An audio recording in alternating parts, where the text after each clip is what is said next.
Are you new to plyometrics? Or maybe you've heard the word thrown around and you're not quite sure what it means. Well, today we're going to be going to clear that up because plyometrics, or jump training as some people call it, is one of the most misunderstood but also powerful training tools that we have in our arsenal. When it is used properly, it is what separates average athletes from those that move like lightning. Welcome back to the MH Performance Podcast, guys. I'm your host, Miles Harrison, and today we're going to be diving into plyometrics, what they are, how they actually work, and how you can use them to build real power.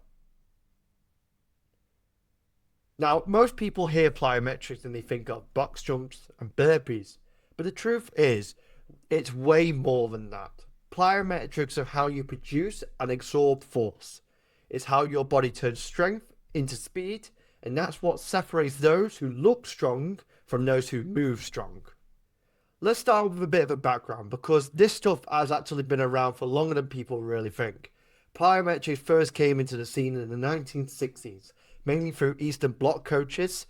These guys were obsessed with finding ways to make their track and field athletes, more explosive, faster off the line, higher off the ground, more reactive. They start using drum chaining drills that focus on the rapid stretch and contraction of the muscles, what we actually now call the stretch shortening cycle. It was all about teaching the muscle and the tendons to act like springs. And those early experiments changed the way we train forever. Over the years, that same approach has made it into a numerous of sports: football, basketball, rugby, pretty much every sport that demands speed and power. So let's strip away the buzzword and talk about what plyometrics actually do. At the core, plyometrics are about force development, teaching your muscles and the nervous system to contract faster and more efficiently. Think of it like tuning a car engine. You're not just making the engine stronger, but you're making it more respond quicker.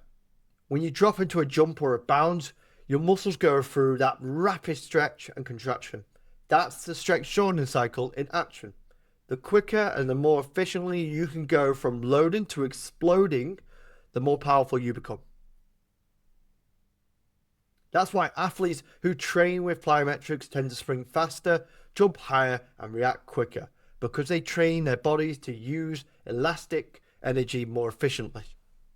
Now, there's more than than just jumping up and down.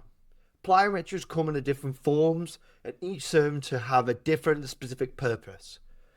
You've got intensive plyometrics. These things are like depth jumps or weighted jumps. These are high intensity, low volume, and they're all about producing maximum force.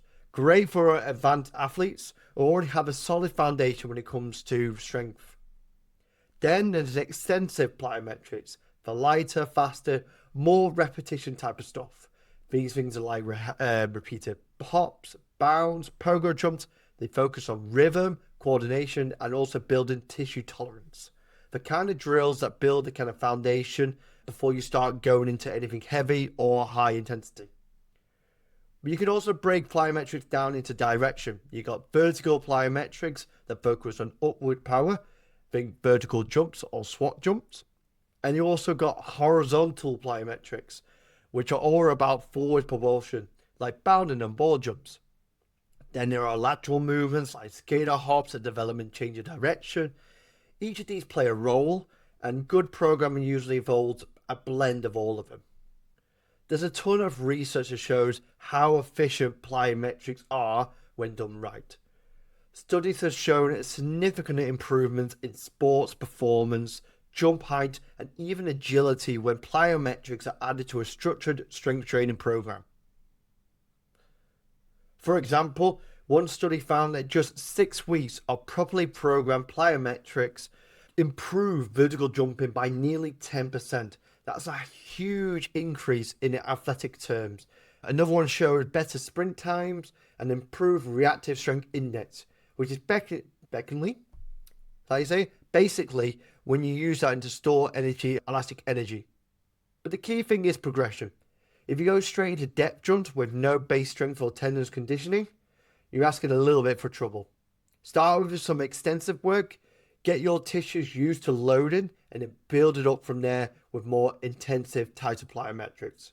When done properly, plyometrics don't just make you faster and more explosive, they tend to make you a little bit more resilient, improve joint stiffness, coordination, and overall efficiency. Basically, you're teaching your body how to handle force better, which means less wasted energy and lower injury risks. Now, here's a question I tend to get a lot. Should everyday people do plyometrics?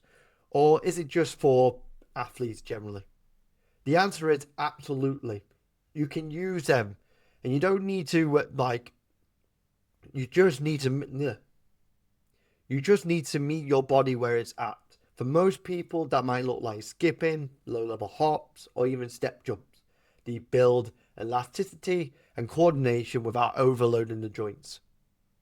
Even if you're not chasing sprint records or vertical jumps, improving how you move and react makes a big difference in day-to-day life.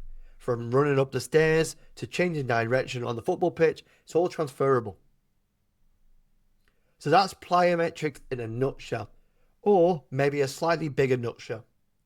They're not just flashy jumps or box exercises. They are one of the best tools we've got for turning strength into performance. If you're already lifting, adding some well-structured plyos into your program can take your power to another level. Just respect the progression. There we go. Nail your landing and build up from the ground up. All right, that wraps up today's episode. If you found this one useful, share it with someone who could use a bit more pop in their training.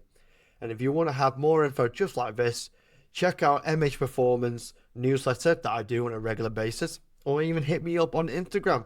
But until next time, guys, keep training and always improve your performance.